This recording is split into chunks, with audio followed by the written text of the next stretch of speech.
The air in the bridal suite of Grace Episcopal Church hung heavy with the scent of lilies and the faint tang of old wood polish. I stood before the full-length mirror, my reflection framed by the soft glow of late morning light spilling through the stained glass window. The white lace of my gown clung to my skin, a delicate armor I'd spent months imagining for this moment. My hands trembled as I adjusted the veil, the fabric whispering against my fingertips. I could hear the distant hum of guests arriving, their voices a low murmur that vibrated through the stone walls. This was supposed to be the day everything fell into place, my day, Abby Bennett's day. The suite itself was a sanctuary of sorts, small but steeped in grandeur. The oak-paneled walls bore the weight of centuries, etched with the quiet dignity of countless vows spoken here before mine. A velvet chaise sat in the corner, its deep burgundy a stark contrast to the pale roses scattered across the table beside it.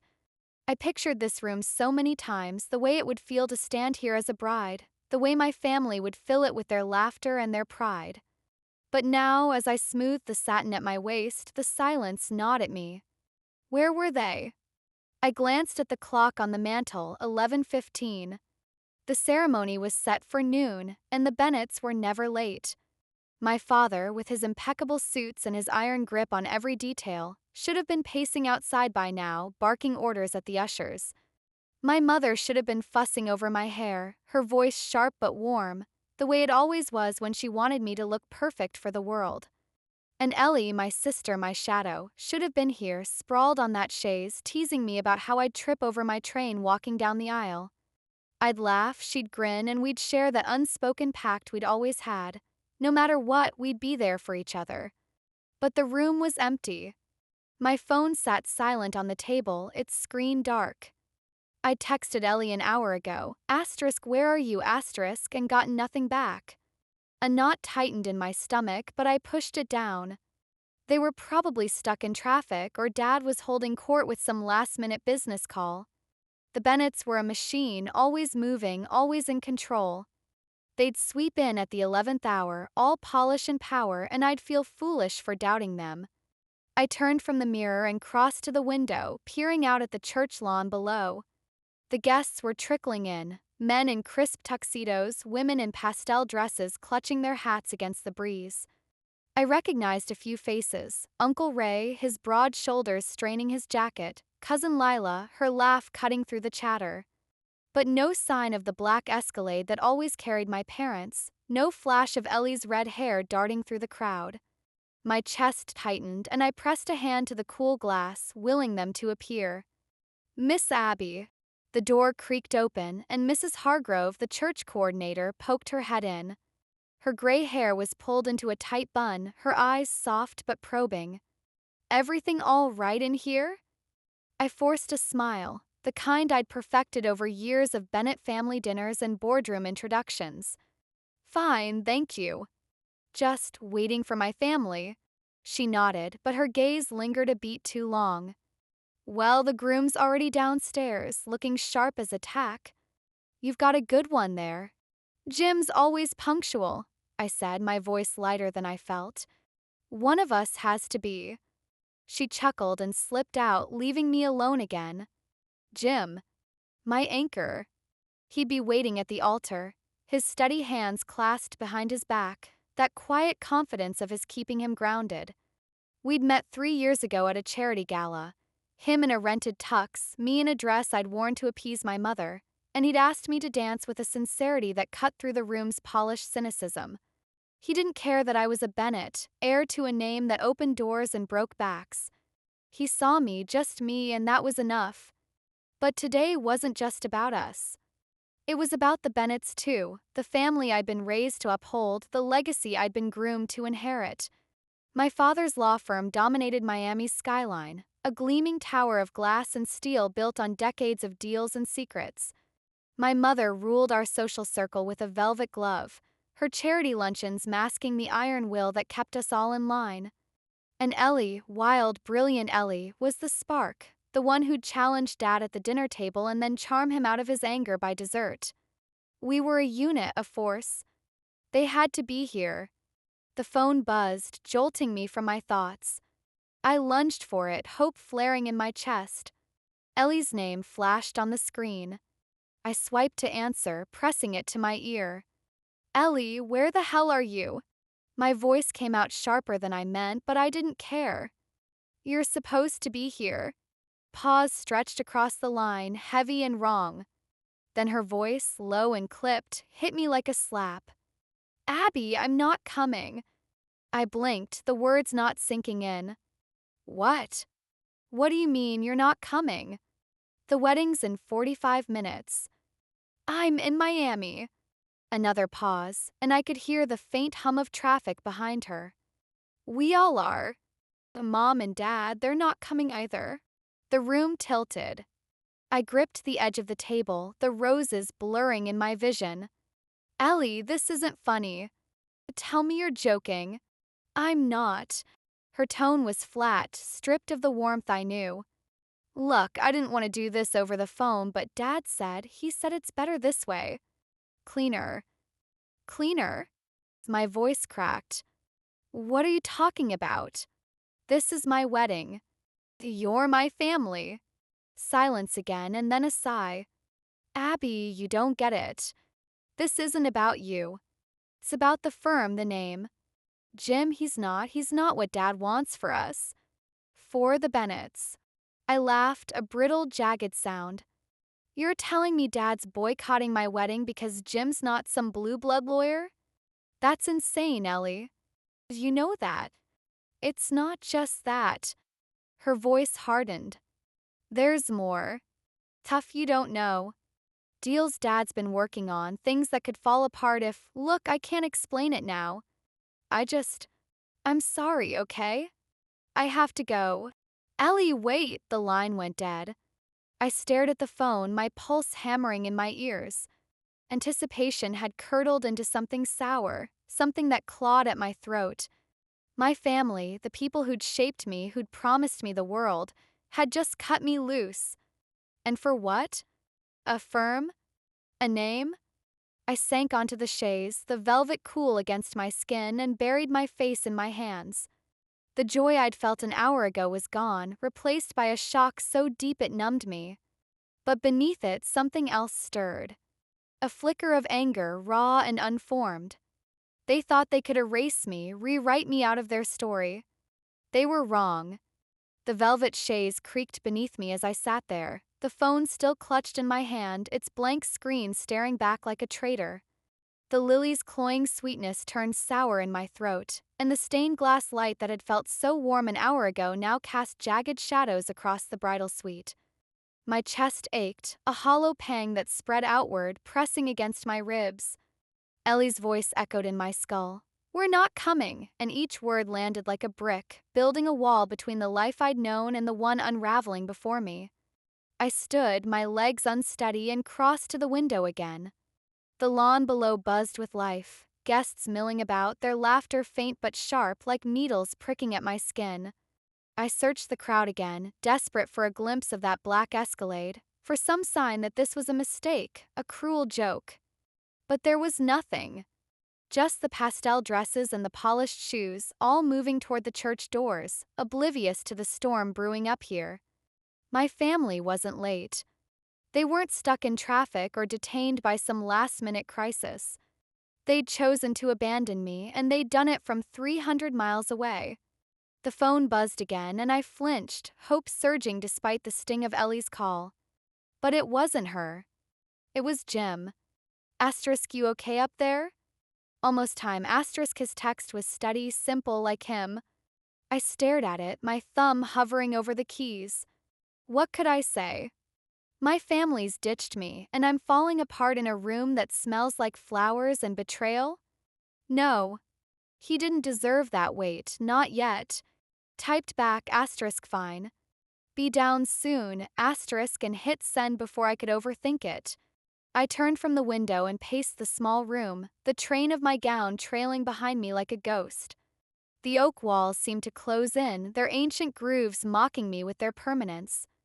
This wasn't how it was supposed to be. I'd spent my life as a Bennett, molded by their rules, their expectations. My father's voice rang in my head, asterisk, we don't bend, Abby. We build. Asterisk he'd said it 100 times, usually over a glass of bourbon in his corner office, the Miami skyline glittering behind him like a crown. That office was his throne, all sleek lines and leather, where he'd sit flanked by his partners, men with cold eyes and sharper tongues. I'd watched him there, a king holding court, and I'd wanted it, wanted the power, the respect, the unshakable certainty of our name. But now? Now that throne felt like a gallows, and I was the one dangling. Ellie's words clawed at me. It's about the firm, the name. What did that even mean? Jim wasn't a threat to the Bennetts.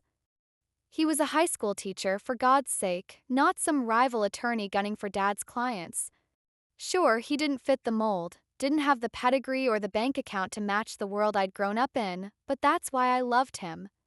He was real, not a polished cog in my father's machine. Was that enough for them to cut me out? The door swung open, and I spun around, half expecting Ellie to stride in with that reckless grin of hers, ready to laugh it all off. But it was Mrs. Hargrove again, her bun tighter than ever, a clipboard pressed to her chest. 10 minutes, dear, she said, her tone clipped but kind. The organist is ready. We'll need you downstairs soon. I nodded, my throat too tight to speak. She hesitated, her eyes flicking over me, my clenched hands, the veil slipping askew. You sure you're all right? I'm fine, I lied, the words tasting like ash. She didn't push, just gave a small nod and retreated, the door clicking shut behind her. Alone again, I sank back onto the chaise, my mind racing. Miami. That's where Ellie had called from. I could picture it, their beachfront condo, all white marble and glass, the Atlantic stretching out beyond the terrace. Dad would be in his study, barking into a phone, his tie loosened but his control absolute. Mom would be sipping a martini, her perfectly manicured nails tapping the glass, her face a mask of calm while she calculated the fallout.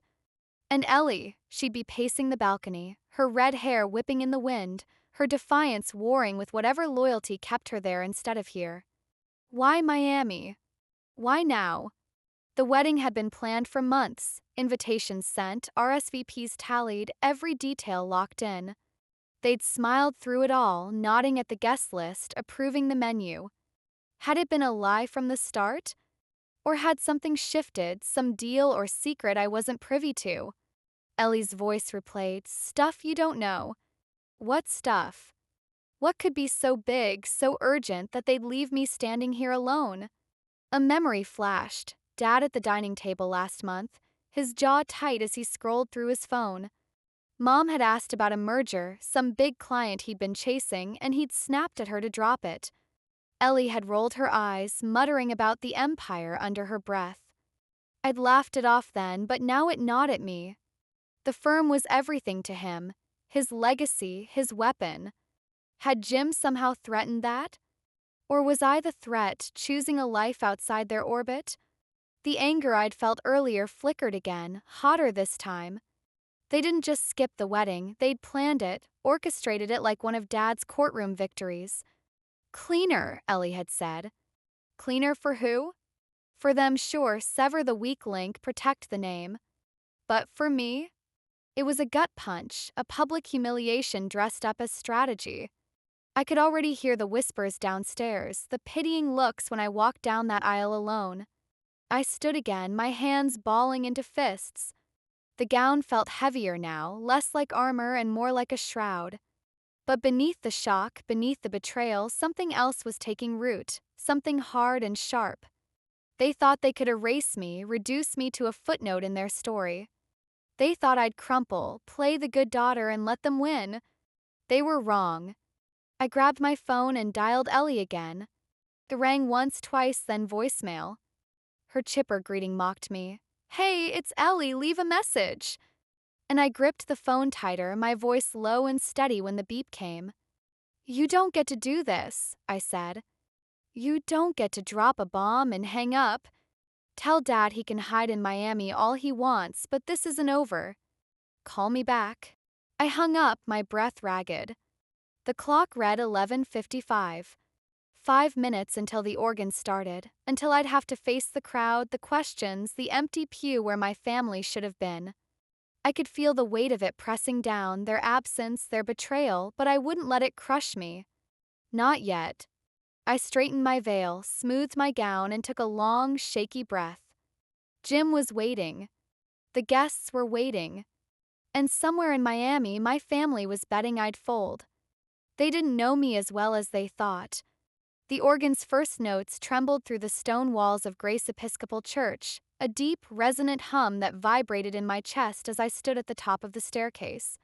My hands gripped the banister. The polished wood cool and slick beneath my palms, anchoring me as the world tilted beneath my feet. Below, the sanctuary doors stood open, and I could see the pews filling, rows of faces turned toward the altar, their murmurs rising like a tide. The air carried the faint scent of wax from the candles lining the aisle and the sharper tang of perfume drifting up from the crowd. I should have been walking down those steps by now, my arm looped through my father's, my family's presence a steady weight at my back. Instead, I was alone, the echo of Ellie's call still ringing in my ears. "We're not coming." I took a step, then another, the train of my gown whispering against the carpeted stairs. My legs felt like they belonged to someone else, unsteady and foreign, but I forced them to move. The guests' voices grew louder as I descended, a low buzz that sharpened into fragments of conversation. "Beautiful day for it. Where's Edward Bennett?" thought the whole family. The words pierced me, each one a reminder of the empty space where my parents, my sister, should have been. I clenched my jaw, my nails digging into my palms, and kept my eyes fixed on the double doors ahead. I wouldn't let them see me falter, not the guests, not Jim, and sure as hell not the Bennetts, wherever they were hiding. The church garden came into view as I reached the landing, visible through the tall windows flanking the foyer. It was a small, manicured square of green, framed by boxwoods and dotted with stone benches where a handful of guests lingered, their heads bent close in hushed talk. The sunlight caught on their jewelry, flashing like signals, and I could imagine what they were saying. Asterisk, no Bennetts? How strange, asterisk, their curiosity cloaking the pity I'd face soon enough. I paused, my breath catching as I spotted Uncle Ray out there, his broad frame leaning against a bench, a cigarette dangling from his fingers. He'd always been the family's outlier, the one who'd rather crack a beer than a case file, but he was here. Why wasn't he with them in Miami? "Abby!" A voice cut through my thoughts, sharp and bright, and I turned to see Maggie Reynolds striding toward me from the sanctuary doors. Her auburn hair was swept into a loose bun, her navy dress crisp against the muted chaos of the crowd. She was Jim's aunt, the closest thing he had to a mother since his own past, and her smile was fierce, unwavering. "There you are. You look like a damn dream." I managed a weak laugh, the sound brittle in my throat. "Thanks, Maggie. I'm trying." She stopped in front of me, her hazel eyes narrowing as they swept over my face. "What's wrong?" "You're pale as a ghost." For a moment, I considered lying, brushing it off with a smile, the way I'd been taught to smooth over cracks in the Bennett facade. But Maggie wasn't like them. She didn't deal in polished half-truths. "My family," I said, my voice low, "they're not here." Ellie called. "They're in Miami." "They're not coming." Her jaw tightened, and for a heartbeat I saw something flash in her eyes, anger, maybe, or disbelief. Then she stepped closer, her hand finding mine, her grip firm and warm. "Those bastards," she muttered, loud enough for a nearby usher to glance our way. "What the hell are they playing at?" "I don't know." I swallowed hard, the knot in my chest tightening. "Ellie said it's about the firm, the name. Something about Jim not fitting. But it doesn't make sense. They've known him for years." Maggie snorted, a sound both incredulous and cutting. "Edward Bennett's ego doesn't need sense, it needs control.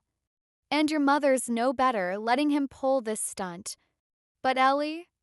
I thought she had more spine." "So did I." The words stung as they left me, sharp with the betrayal still sinking in.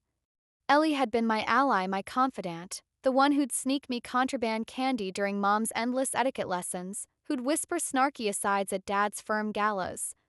Now she was just another voice on the phone, siding with them. Maggie squeezed my hand, pulling me back. "Listen to me, Abby. This is your day, not theirs. Jim's waiting in there, and he's worth 10 of those snakes you call family. You don't need them to walk down that aisle. I nodded, her words a lifeline in the storm churning inside me. She was right. Jim was waiting, steady and real, the one piece of this day I could still hold on to. But as I straightened my shoulders and adjusted my veil, the anger I'd felt upstairs flared again, hotter now, edged with something darker. They hadn't just abandoned me, they'd humiliated me, left me to face this crowd alone while they sat safe in their marble tower. And for what? A firm? A deal? I wanted answers, and I wanted them to hurt the way I was hurting. The organ swelled, a cue that time was up. Maggie gave me a final nod, her mouth set in a determined line. Let's get you married. We'll deal with the rest later. I followed her toward the sanctuary, the garden fading behind me as we passed through the foyer. The whispers from outside lingered in my ears, and I caught a glimpse of Uncle Ray stubbing out his cigarette, his head turning toward the church. Did he know? Had he been cut out too, or was he just another pawn in whatever game my father was playing? The doors loomed ahead, and beyond them I could see the altar, Jim standing there, his back straight, his dark hair catching the light from the chandeliers. Pews were packed now, a sea of faces I barely registered, their eyes on me as Maggie guided me forward. I felt exposed, raw, like every step stripped away another layer of the armor I'd worn as a Bennett. My father's absence was a void on my left, my mother's on my right, and Ellie's laughter, once a constant, was a ghost I couldn't shake. I reached the aisle's edge, and the organ paused, a hush falling over the room.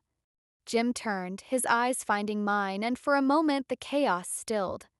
He smiled, soft, steady, and I clung to it, letting it pull me forward. But even as I took my first step, my mind raced. Miami. The firm. Cleaner. Ellie's words twisted in my gut, a puzzle I couldn't solve yet. What were they hiding?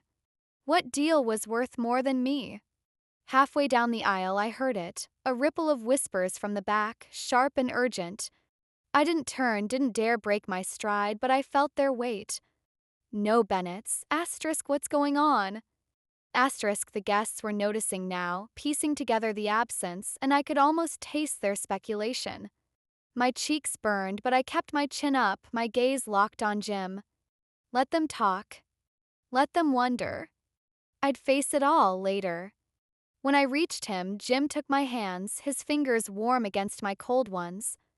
You okay? He murmured, his voice low enough that only I could hear. No, I whispered back, honest for once. But I will be. He nodded, his grip tightening, and the minister stepped forward, his voice booming over the crowd. Dearly beloved, the ceremony began, but my mind was elsewhere, split between the man in front of me and the family 300 miles away. I said the words, made the vows, but inside something was shifting. The shock was fading, hardening into resolve. They'd drawn a line, and I'd crossed it. Now it was my turn. As the minister droned on, I stole a glance at the empty pew where my family should have been. Stared back, a silent accusation, and I felt that flicker of anger bloom into something fiercer, something that tasted like revenge. They thought this would break me. They thought I'd stay quiet, play the good daughter while they rewrote my story. They didn't know the half of what I was capable of. The ring slid onto my finger, cold and solid, and Jim's voice steadied me. I do. I echoed it, my own voice stronger than I expected, and the crowd clapped, a wave of sound that drowned out the whispers.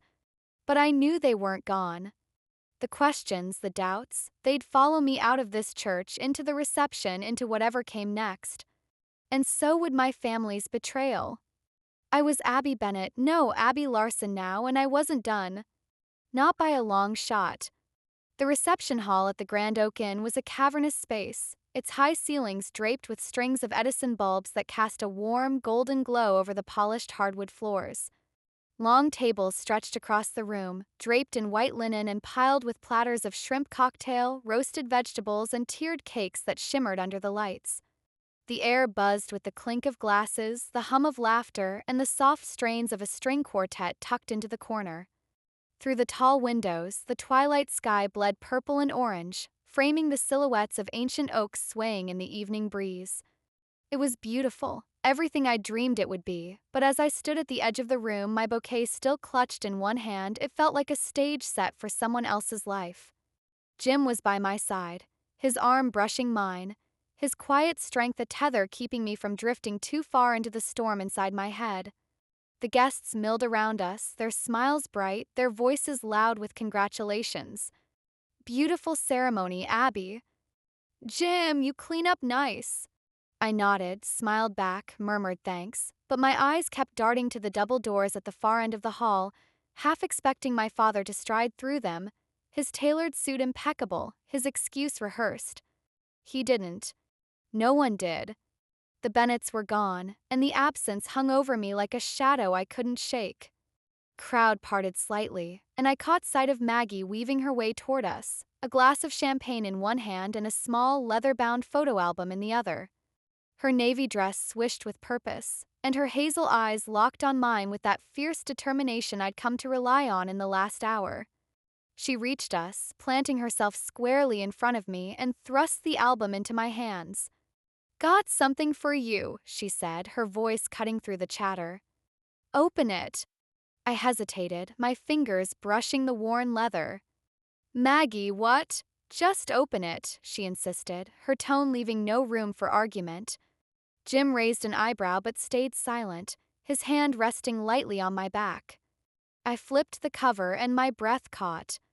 The first page held a Polaroid, me and Jim at the altar, his hands holding mine, the minister's white robe a blur in the background. The next was a shot of me walking down the aisle, my chin high, Maggie's arm linked with mine where my father's should have been. Another showed the crowd clapping, their faces a mix of joy and confusion, and one blurry snap caught Uncle Ray outside, his cigarette glowing against the dusk. They were raw, unpolished, taken with an old camera Maggie must have dug out of some attic box, but they were real. "I had Tommy snap these," Maggie said, nodding toward her teenage nephew hovering near the dessert table, a Polaroid camera slung around his neck. "Figured you'd want something to hold on to today, something that's yours, not theirs." I stared at the photos, my throat tightening. The Bennett's absence was a wound, raw and gaping, but here was Maggie, stitching it closed with scraps of film and stubborn love. "Maggie, I don't know what to say." "You don't have to say anything." She took a swig of champagne, her gaze softening. "Your family might have pulled a vanishing act, but you've got us now. Me, Jim, Tommy, even Ray out there, smoking up a storm. We're your people."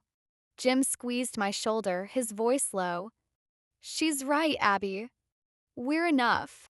I looked up at him, his steady brown eyes anchoring me, and then back at Maggie, her fierce grin daring me to argue. Relief washed over me, cool and sudden, like stepping out of a suffocating room into open air. They were enough, more than enough. My family had left me dangling, but here was a new one, pieced together in the wreckage, ready to catch me.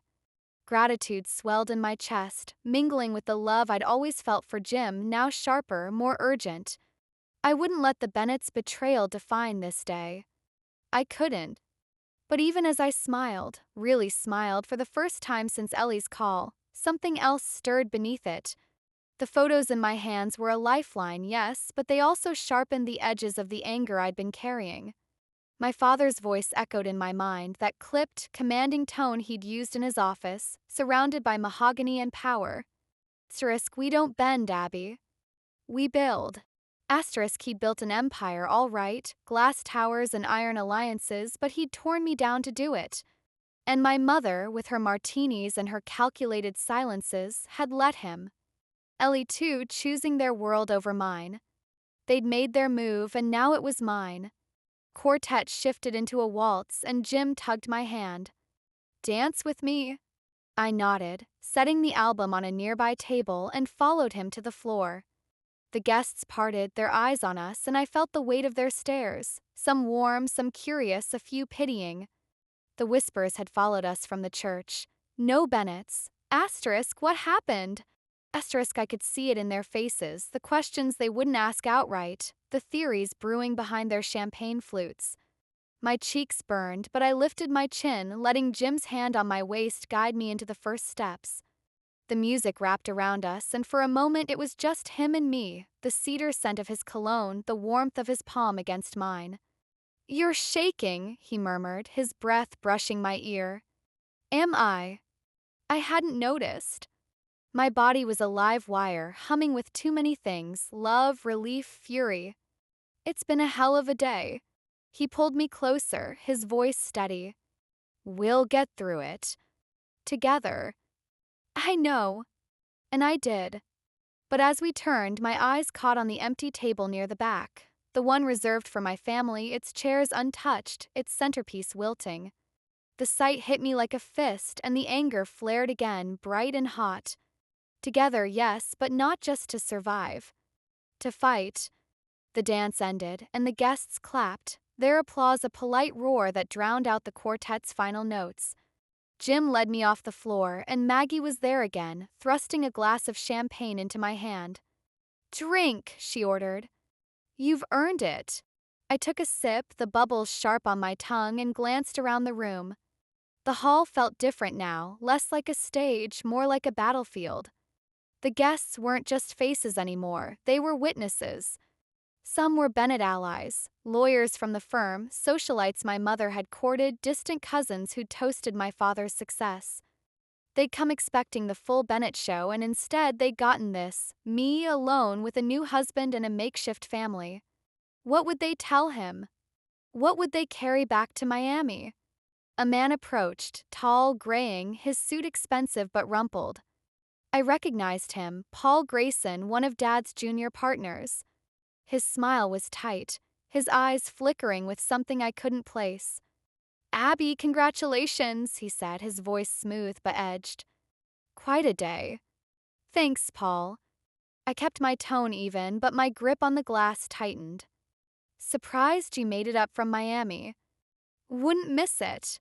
He paused, glancing at the empty table, then back at me. "Your father's tied up with something big, I hear." "Shame he couldn't be here." "Something big." The words landed like a match in dry grass, and I felt the heat rise in my chest. "Yeah," I said, my smile thin. "Shame." He nodded, lingering a beat too long before drifting back into the crowd. Jim frowned, leaning in. "What was that about?" "I don't know." But I did. Paul's tone, his careful wording, it was a probe, a test. Dad hadn't just skipped the wedding. He'd sent a message, and Paul was part of it. Something big. Ellie's voice echoed, "Stuff you don't know." A deal, a merger, something worth more to them than me. Pieces were there, jagged and incomplete, but I could feel them shifting, locking into place. Maggie nudged me, her voice low. "You're plotting something." "I can see it."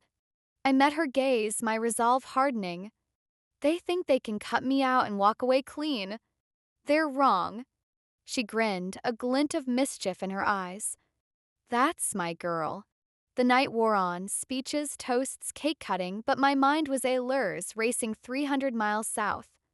The hall's warmth, the laughter, Jim's hand in mine, it was real and I clung to it. But beneath it, a plan was forming, sharp and relentless. They'd drawn first blood. Now it was my turn to strike. The Grand Oaken's reception hall pulsed with life as the night deepened, the Edison bulbs flickering like stars trapped in amber above the swirl of guests. I stood near the edge of the dance floor, the champagne glass still cool in my hand, its bubbles long since flattened. Jim had slipped away to speak with a cluster of his old college friends, their laughter a distant hum, leaving me alone with the weight of my thoughts. The empty table at the back of the room loomed in my peripheral vision, its pristine linen a silent taunt. My family's absence wasn't just a gap, it was a declaration, a cold, calculated move I could feel in my bones. But the warmth of Maggie's photo album, now tucked under my arm, and the solid press of Jim's ring on my finger kept me grounded.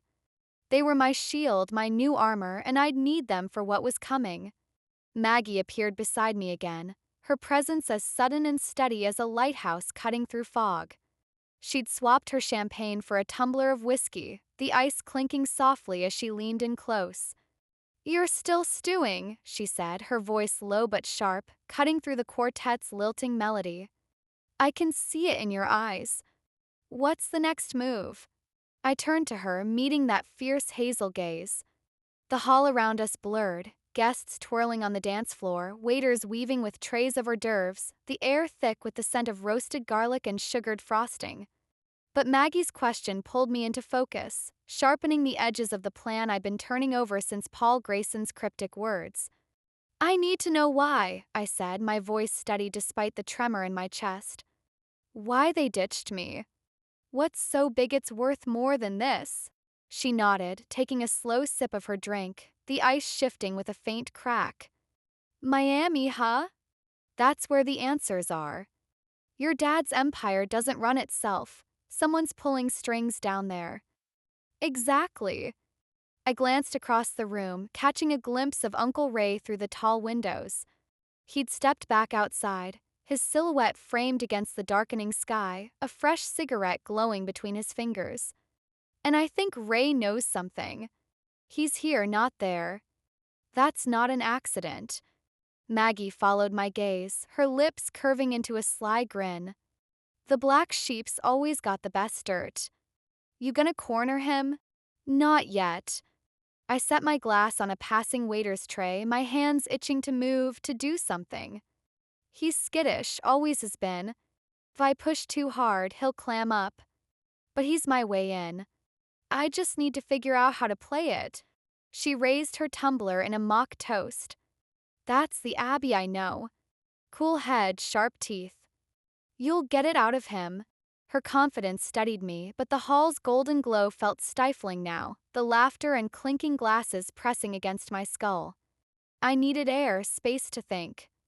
I'm stepping outside for a minute, I said, squeezing her arm. Keep an eye on Jim? Always. She winked, then turned back to the crowd, her navy dress vanishing into the sea of tuxedos and sequins. I slipped through the side door, the cool night air hitting me like a slap as I stepped onto the inn's veranda. The oak trees rustled beyond the railing, their leaves whispering secrets in the breeze, and the sky above was a bruise of deep purple, stars just beginning to prick through. The veranda itself was a narrow stretch of weathered wood, flanked by wrought iron chairs and potted ferns, their fronds curling in the damp chill. I leaned against the railing, my breath fogging faintly, and let the silence settle over me.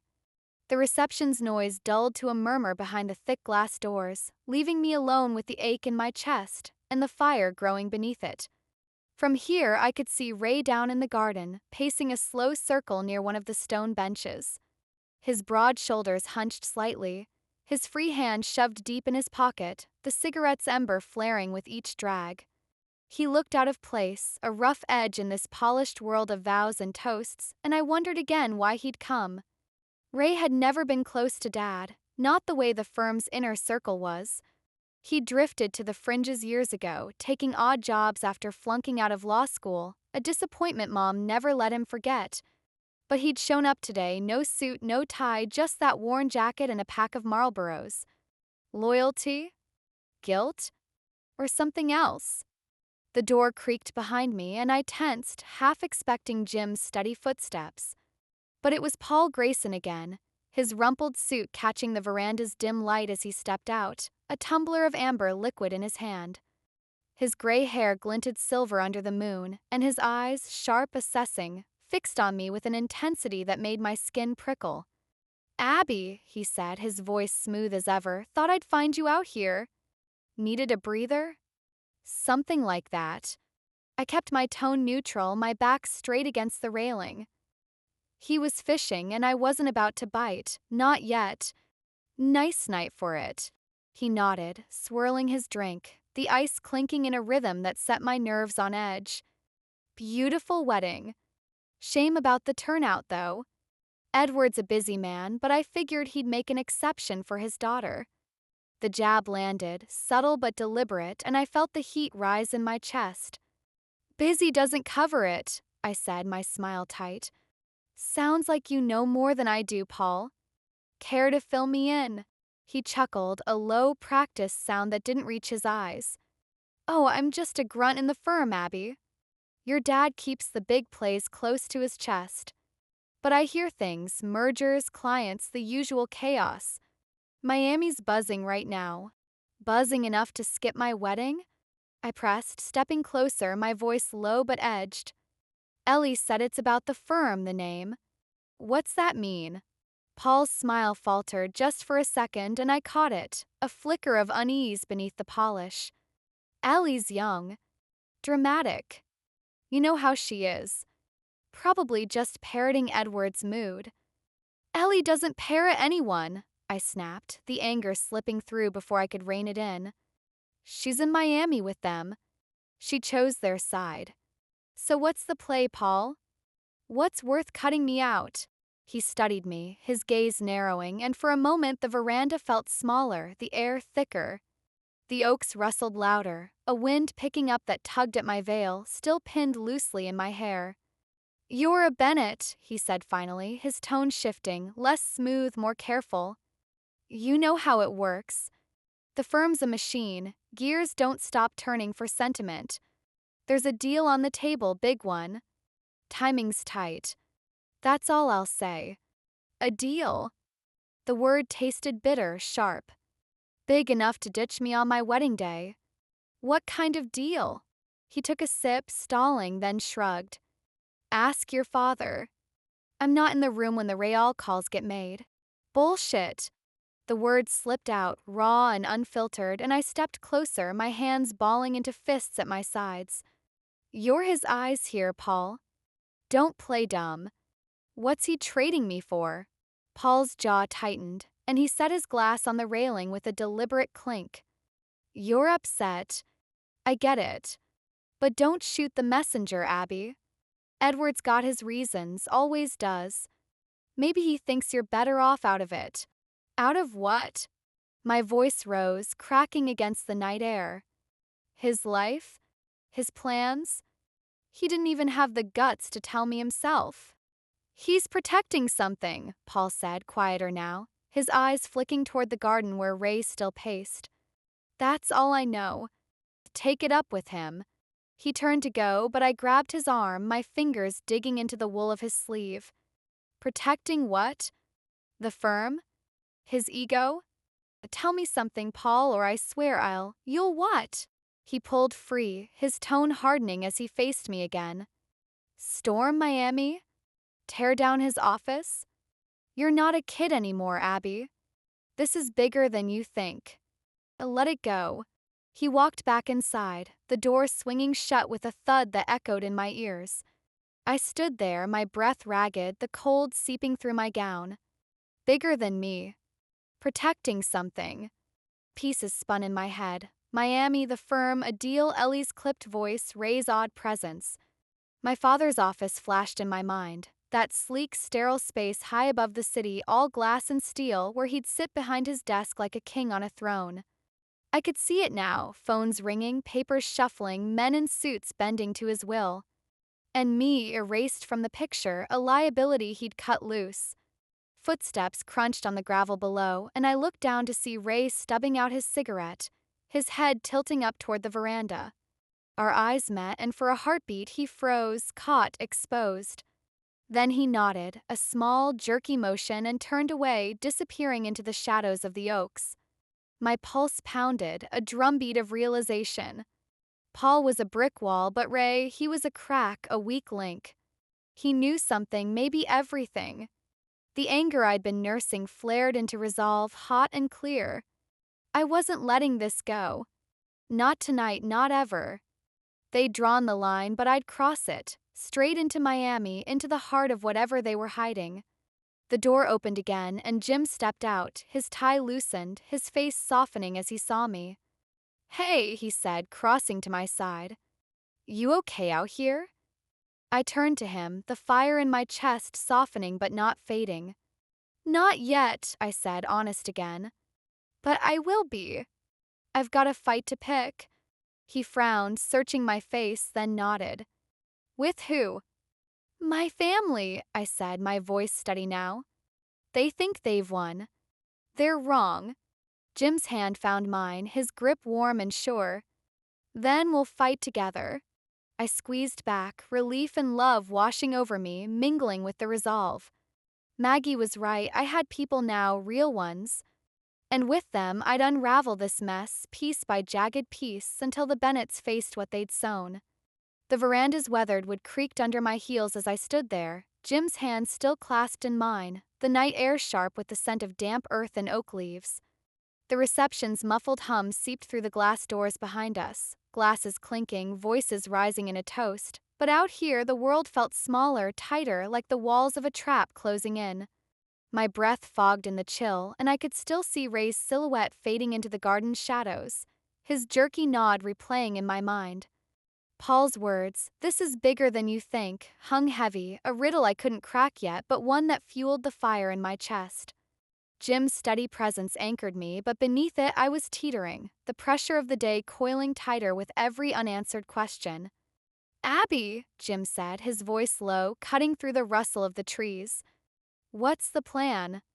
"You've got that look, like you're about to storm a castle."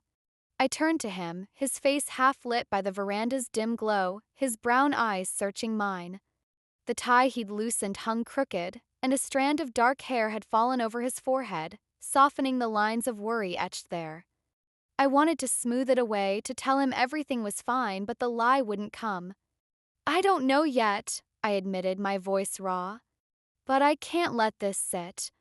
They didn't just skip the wedding, Jim. They're hiding something, something big enough to ditch me without a word. I need to find out what." He nodded, his thumb brushing over my knuckles, a small, steady motion that kept me from unraveling. "Okay. Where do we start?" I glanced toward the garden again, the spot where Ray had disappeared now just a dark smear against the oaks. "Ray," I said. "He's here when they're not. That means something. He's the loose thread, I can feel it." Jim followed my gaze, his jaw tightening. "You think he'll talk?" "If I push the right buttons." I straightened, the cold seeping through my gown, sharpening my focus. "He's not like Dad or Mom. He's messy, unguarded.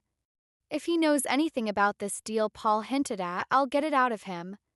The door banged open behind us, and I flinched, my pulse spiking as Maggie strode out, her whiskey tumbler still in hand, her auburn hair catching the moonlight. "There you two are," she said, her tone brisk but laced with concern. "Guests are starting to notice you're gone. Tommy's covering with some story about you fixing your veil, but it won't hold long." "Thanks, Maggie," I said, forcing a small smile. "We'll be in soon. Just figuring things out." She raised an eyebrow, her gaze flicking between me and Jim. "Figuring out how to take down the Bennetts, I'd bet. Saw you talking to that slick lawyer, Paul, right? It looked like he got under your skin." "He did." I stepped away from the railing, the anger flaring again, hot and restless. "He knows something about why they're in Miami. Said it's a deal, something big. But he wouldn't give me more, just told me to let it go." Maggie snorted, the ice in her glass clinking as she swirled it. "Let it go? Like hell. That's Bennett speak for stay out of our game. Sounds like they're circling the wagons down there." "Exactly," I said, my voice hardening. "And I'm not sitting here while they rewrite me out of their story. Paul's a dead end, he's too loyal to Dad. But Ray's not. He's my way in." Maggie grinned, a glint of mischief in her eyes. "That's my girl. Corner the weak link. What's the play?" I hesitated, the plan still half-formed, jagged edges shifting in my mind. The veranda felt too small now, the air too thin, like the weight of it all. Paul's evasions, Ray's odd presence, Ellie's betrayal, was pressing me into the ground. "I need to get him alone," I said finally. "Somewhere quiet, away from the crowd. He'll bolt if I come at him too hard, but if I can catch him off guard." "Garden," Jim cut in, his voice steady, practical. "He's already out there. Less eyes, less noise. You can pull him aside without making a scene." I nodded, the idea snapping into place. "Right. I'll go now before he slips away." "Maggie, can you keep the party spinning?" She smirked, finishing my thought. "Done. I'll drag Jim back in, make a toast or something. Buy you time." Jim frowned, his hand tightening on mine. "You sure you want to do this alone? Ray's not exactly predictable. I'll be fine, I said, meeting his eyes, drawing strength from the quiet resolve there. He's family, well, was. I know how to handle him. And I need you inside, keeping things normal. If the guests start asking questions, it'll tip him off. He didn't like it, I could see it in the set of his jaw, but he nodded. Okay. But if you're not back in 15, I'm coming after you. Deal. I squeezed his hand, then let go, the warmth of his touch lingering as I turned toward the steps leading down to the garden. Maggie clapped Jim on the shoulder, steering him back inside with a muttered, "Come on, groom, let's give him a show." The door thudded shut, and I was alone again, the night swallowing their voices. The garden path crunched under my shoes as I descended, the gravel biting through the thin soles, grounding me in the moment. The oaks loomed taller here, their gnarled branches clawing at the sky, and the air carried the faint musk of cigarette smoke, Ray's trail. My gown snagged on a low shrub, the lace tearing slightly, but I didn't stop. The reception's glow faded behind me, replaced by the garden's dim hush, broken only by the rustle of leaves and my own ragged breathing. Pressure in my chest was a live thing now, clawing to get out, anger, fear, desperation all tangled together, driving me forward.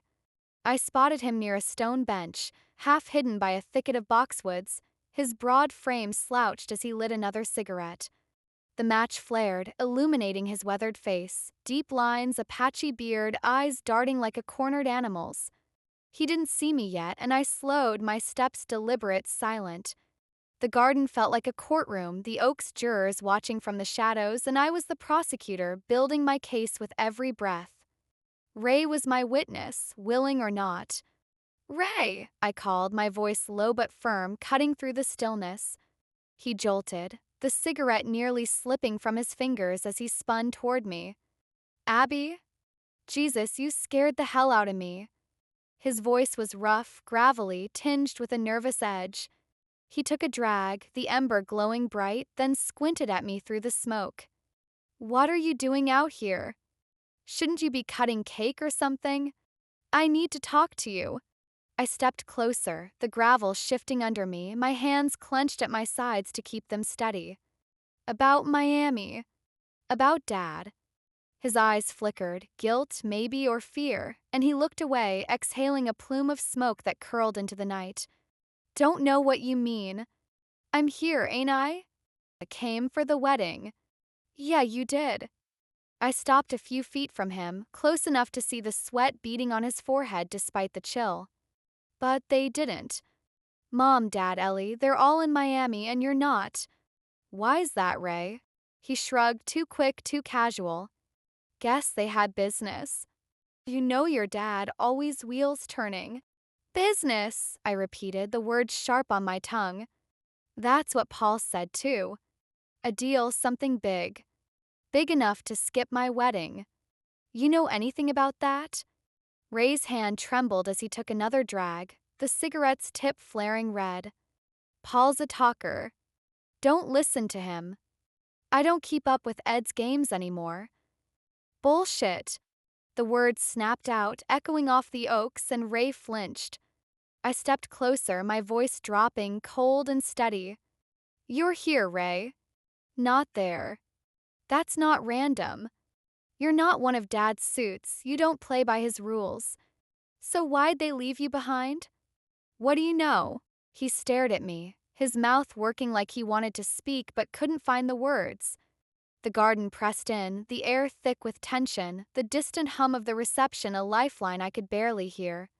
My pulse pounded in my ears and I felt it, the edge, the breaking point. I was a bride in a torn gown, standing in a dark garden, facing down a man who might hold the key to why my family had gutted me. Pressure was suffocating, but I wouldn't back down. "Abby," he said finally, his voice low, cracked. "You don't want to dig into this. Trust me." "Trust you?" I laughed, a bitter, jagged sound. "Like I trusted them? They left me, Ray. Ellie called from Miami and said it's about the firm, the name. Paul said it's a deal Dad's protecting. And you're sweating like a man with a secret. Tell me what's going on, or I'll go to Miami myself and tear it out of them." His eyes widened and he dropped the cigarette, crushing it under his boot with a shaky grind. "You don't get it," he muttered, glancing around like the shadows might hear. "It's not just a deal. It's messy, Abby. Dangerous. Ed's in deep, deeper than he's ever been. And you're out of it now. That's why they didn't come." "Out of what?" I grabbed his arm, my fingers digging into the worn leather of his jacket. "What's he into, Ray? Tell me." He pulled free, staggering back, his breath harsh in the quiet. "I can't. Not here. Not now. But you gotta believe me, it's bad.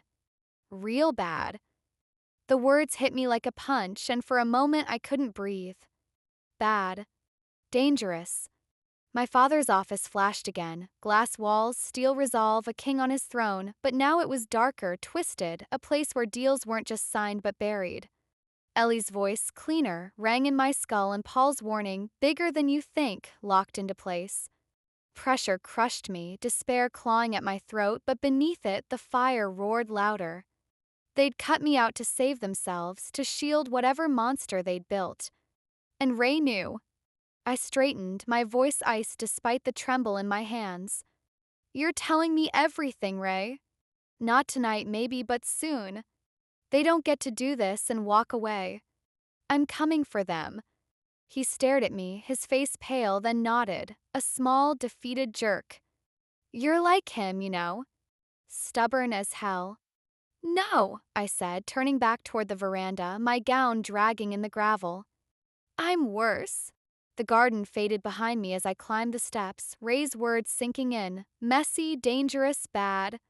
The reception's glow beckoned, Jim and Maggie waiting inside, my new family ready to stand with me.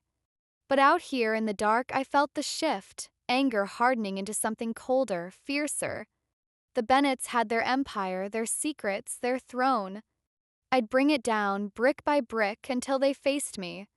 The Grand Oaken's veranda felt like a precipice as I stood there, the night air biting at my bare arms, the torn hem of my gown swaying in the breeze. The garden below stretched out in shadows, the oaks looming like silent sentinels, their branches clawing at the star-pricked sky. Ray's words, "It's messy, dangerous, bad," echoed in my skull, a drumbeat that matched the pounding of my pulse. My hands still trembled from the confrontation, my fingers curling into fists to steady them, but the fire in my chest burned hotter than ever. I'd faced him down, cracked open a sliver of the truth, and now it was spilling out, raw, jagged, unstoppable. The Bennetts had built their empire on something dark, something they'd buried me to protect, and I was done being their collateral damage. The glass doors behind me rattled open, and I turned, expecting Jim's steady frame or Maggie's sharp stride. Instead, it was Uncle Ray again, his broad shoulders hunched, his eyes darting like a man caught in a trap. He'd followed me up from the garden, his boots scuffing the weathered wood, a fresh cigarette already lit between his fingers. The ember glowed red, casting flickering shadows across his lined face, and the stink of tobacco hit me, sharp and familiar, tugging at memories of late-night porch talks when I was a kid. Back then, he'd been the fun uncle, the one who'd slip me $1 when Mom wasn't looking. Now, he was a ghost of that man, worn down by whatever he'd seen in Miami. "Abby," he rasped, his voice low, urgent, "you can't go charging in like this. You don't know what you're stepping into." I stepped toward him, the gravel dust still clinging to my shoes crunching underfoot. "Then tell me, Ray. You said it's bad, how bad? What's Dad hiding? What's worth cutting me out of their lives?" He took a long drag, the smoke curling up into the night, and glanced over his shoulder at the glowing reception hall.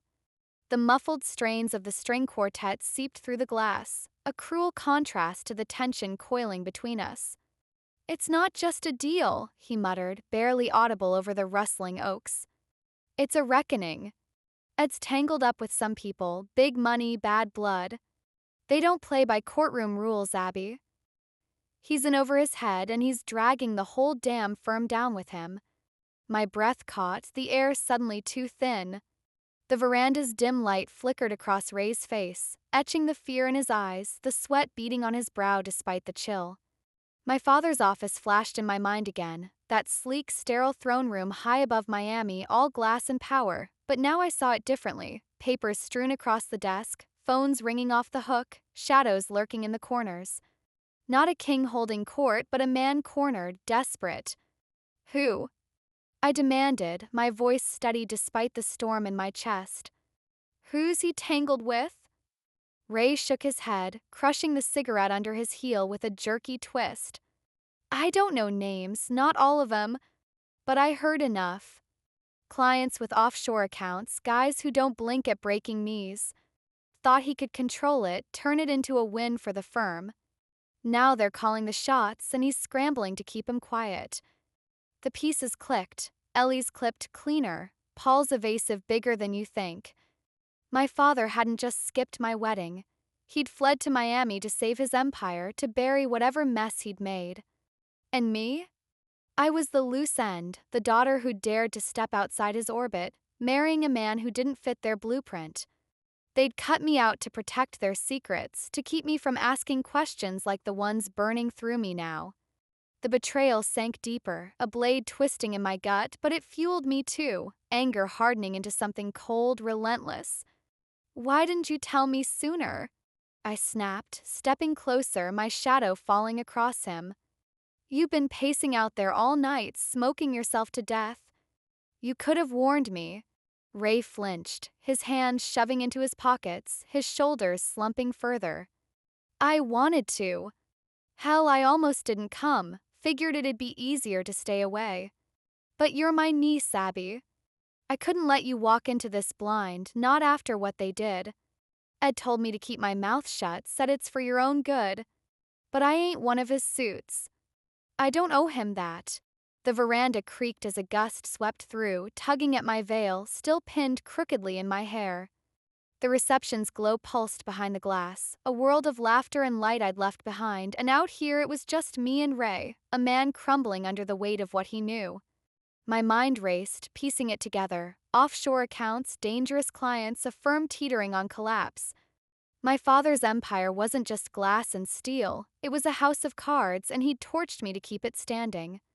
Pressure crushed me, despair clawing at my throat, but I swallowed it down.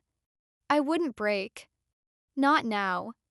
Then help me, I said, my voice low, fierce. If it's as bad as you say, they don't get to walk away clean. Tell me everything, dates, places, anything you've got. I'm taking this to them, Ray. I'm ending it. His eyes widened, a flicker of panic cutting through the haze. You don't know what you're asking. They'll bury you too, Ed, your mom, those bastards he's tied up with. You think they'll just let you waltz in and blow it open? Let them try. I straightened, the fire in my chest roaring now, drowning out the fear. They made this personal. I'm not some pawn they can shove off the board. I've got Jim, Maggie, people who'll stand with me. And I've got you, Ray. You're in this now. He stared at me, his mouth twitching like he wanted to argue, but the fight drained out of him. He nodded, a small, defeated jerk, and ran a hand through his thinning hair. Okay, kid. I'll tell you what I know, but not here. Too many ears. Tomorrow, after this circus is over, I'll meet you somewhere safe. Fine. I held his gaze, locking him in. But you don't run, Ray. You don't disappear like they did. I'm counting on you. I won't, he muttered, his voice cracking. I'm done running. The door banged open again, and this time it was Jim, his tie askew, his face tight with worry. Abby? You've been out here too long. Everything okay? I turned to him, the veranda's shadows shifting across his features, and felt a surge of relief, love, fierce and grounding. Yeah, I said, stepping toward him, Ray fading back into the dark behind me. It's more than okay. I've got a lead. Jim's brow furrowed, but he didn't press, just took my hand, his warmth seeping into my cold fingers. Maggie's stalling the guests, but they're asking questions. Paul's sniffing around too, looks antsy. Let him squirm, I said, my voice steady now, the plan sharpening in my mind. He's part of this, I know it. We're going back in, but I need you with me, Jim. This isn't over tonight. He nodded, his grip tightening. I'm with you. Always. We stepped back into the reception hall, the heat and noise crashing over me like a wave. The Edison bulbs blazed overhead, casting golden pools across the hardwood, and the guests swirled around us, tuxedos and sequins, champagne flutes raised in half-hearted toasts. Maggie was near the center, her auburn hair a beacon as she held court, her voice booming over the quartet with some improvised speech about love and resilience. She caught my eye, winking, and I knew she'd bought me the time I needed. But the air felt different now, thicker, charged, like the room itself knew the storm was coming. Paul Grayson lingered near the bar, his rumpled suit stark against the polished crowd, his tumbler empty as he watched me with those sharp, assessing eyes. I could feel his unease, the way he shifted his weight, the way his gaze darted to the empty Bennett table then back to me. He knew I was onto something, maybe not what, but enough to rattle him. Good. Let him sweat. He was Dad's eyes here, and I'd blind him before this was done. The guests were buzzing now, their whispers sharper, more urgent. No, Bennetts, what's Edward playing at? Poor Abby, the pity stung, but I didn't flinch. I moved through them, Jim at my side, my chin high, my torn gown a badge of what I'd survived. They didn't know the half of it, not yet. But they would. Maggie intercepted us near the dance floor, her whiskey tumbler swapped for a water glass, her grin fierce. You're back, she said, her voice low, conspiratorial. What did you get? Enough, I murmured, leaning in. Ray's spilling tomorrow. Dad's in deep, something dirty, something big. We're taking it to them. Her eyes gleamed, a spark of pride cutting through the haze. That's my girl. What's the next step? I glanced around the room, the guests, Paul, the empty table, and felt the tension peak, a wire stretched to snapping. We turn them against him, I said, my voice cold, certain. These people, half of them are Bennett allies. Lawyers, clients, socialites. They're loyal to the name, not the man. If we leak this, whatever Ray gives us, they'll cut ties faster than he can spin it. Jim frowned, his hand tightening on mine. You're talking about ruining him, Abby. Your own dad. He ruined me first, I shot back, the words raw, unfiltered. He left me here to rot while he hides in Miami with his secrets. Mom, too. Ellie. They don't get to walk away clean, not after this. Maggie nodded, her grin widening. Scorched earth. I like it. How do we start? Tonight, I said, my mind racing, the plan locking into place. We plant the seed. Talk to the right people. Uncle Ray's already rattled, Paul's on edge. Let the whispers spread. Tomorrow when Ray talks, we'll have proof. Then we hit Miami. Quartet struck up a new song, bright and lilting, but the room felt darker, the air humming with the weight of what was coming. I spotted a familiar face, Lila, my cousin, hovering near the dessert table, her pastel dress a splash of color against the crowd. She'd always been a gossip, a conduit for the family's social web. Perfect. Lila, I called, breaking away from Jim and Maggie, my voice cutting through the chatter. She turned, her eyes widening as I approached, the guests parting around me like water. Abby, she chirped, her smile too bright, too brittle. God, you're stunning. But where's your dad? Aunt Claire? I thought, they're not here, I said, cutting her off, my tone sharp but deliberate. And they won't be. There's trouble in Miami, big trouble. The firm's a mess, Lila. You might want to tell your friends to watch their backs. Her mouth dropped open, her eyes darting to the crowd, already calculating who to tell first. A mess? What do you mean? Is it? Just watch, I said, turning away, leaving her dangling. The seed was planted. She'd spread it, tonight, tomorrow, until the whispers became a roar. Jim and Maggie flanked me again, their presence a wall against the chaos. You're playing with fire, Jim murmured, but there was no judgment in it, just awe, maybe, or fear.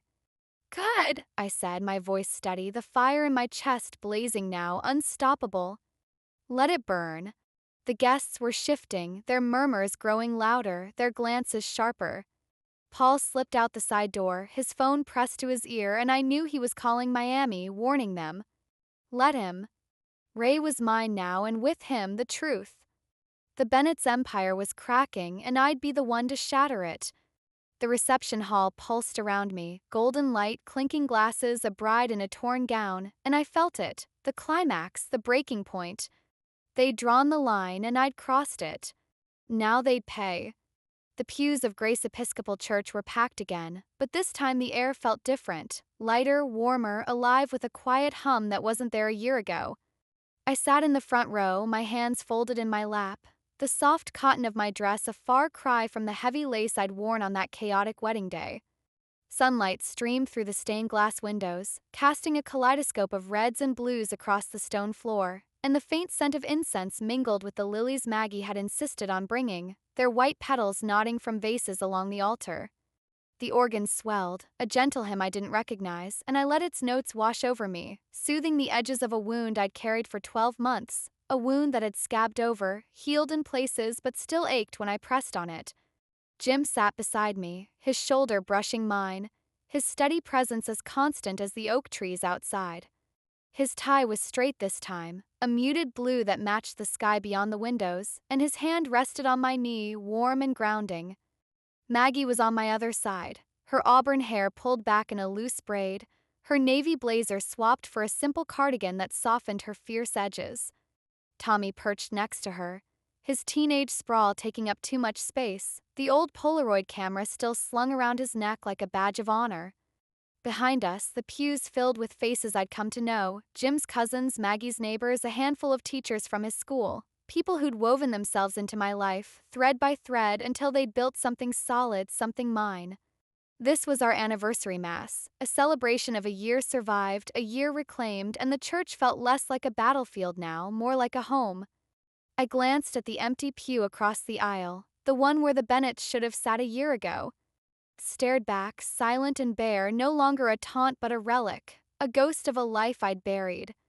The collapse had come fast, faster than I'd imagined when I'd stood on that veranda, fire in my chest and Ray's shaky confession in my ears.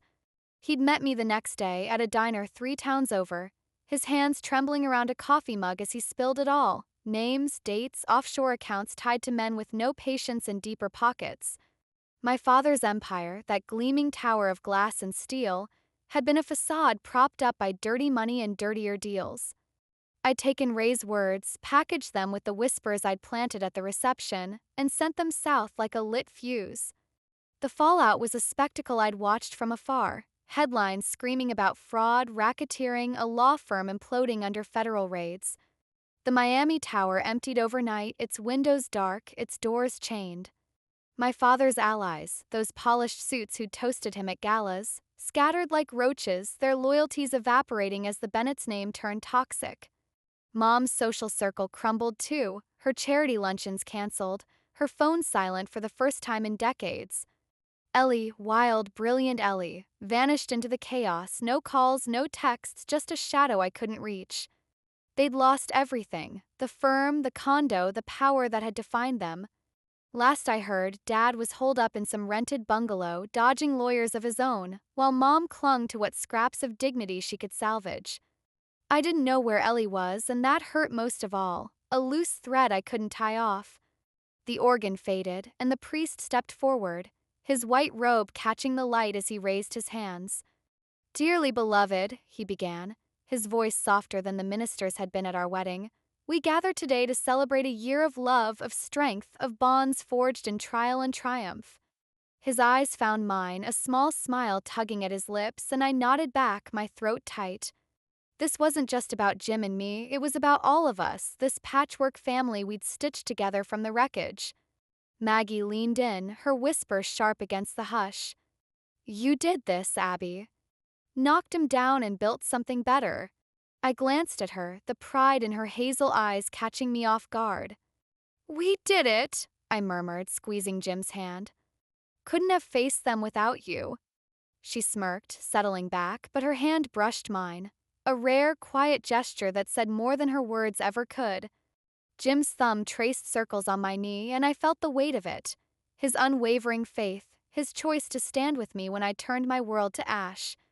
I'd been a Bennett then, all sharp edges and borrowed power, chasing a legacy I didn't understand. Now I was Abby Larson, a name I'd claimed, a life I'd fought for. The shift hadn't come easy, nights of doubt, days of planning, the slow burn of letting go, but sitting here, surrounded by these people, I felt it. A quiet victory, a peace I hadn't known I could have. Priest's voice rolled on, a prayer about renewal, and my mind drifted back to that night on the veranda, the moment I'd decided to strike. I'd wanted revenge then, a clean cut to sever the Bennett's hold on me. I'd gotten it, but not the way I'd pictured. The fire had consumed them, yes, but it had burned me too, scorched away the girl who'd craved their approval, who'd measured herself by their yardstick. What grew in its place was messier, truer, a family not tied by blood but by choice, a future not dictated by glass towers but by the small, steady moments we built together. A year ago, I'd stood in this church, my gown torn, my heart bleeding, vowing to make them pay. I'd done it, not with fists or courtroom battles, but with whispers, with truth, with the courage to walk away. The cost was high, Ellie's silence still gnawed at me, a wound I couldn't heal, but the gain was higher. I looked at Jim, his profile soft in the stained glass glow, and felt a swell of something new, not just love but trust, a certainty that we'd weather whatever came next. Maggie's quiet strength, Tommy's awkward loyalty, they were mine now, anchors in a storm I'd survived. Priest raised a chalice, his voice lifting. Let us give thanks for the bonds that endure, for the light that shines through darkness. Congregation murmured an amen, and I joined them, my voice steady, clear. Thanks for the collapse that freed me, for the people who caught me, for the woman I'd become. The Bennett's empire was dust, their throne toppled, and I didn't miss it. Not anymore. As the hymn rose again, I leaned into Jim, his warmth seeping into me, and whispered, "We made it." He turned, his eyes crinkling at the corners, that soft smile I'd fallen for 3 years ago lighting his face. "We did. And we're just getting started." I nodded, the weight of the past year settling. Not gone, but lighter, a shadow I could carry.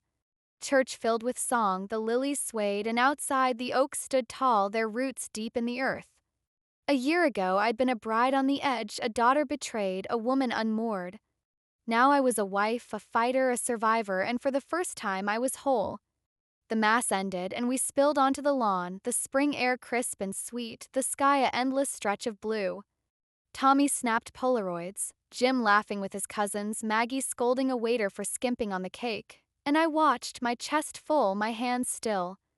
The Bennetts were a memory, a scar I'd learned to live with, and ahead was something better. A life I'd chosen, a family I'd earned. I didn't need their towers or their name. I had this, us, and it was enough.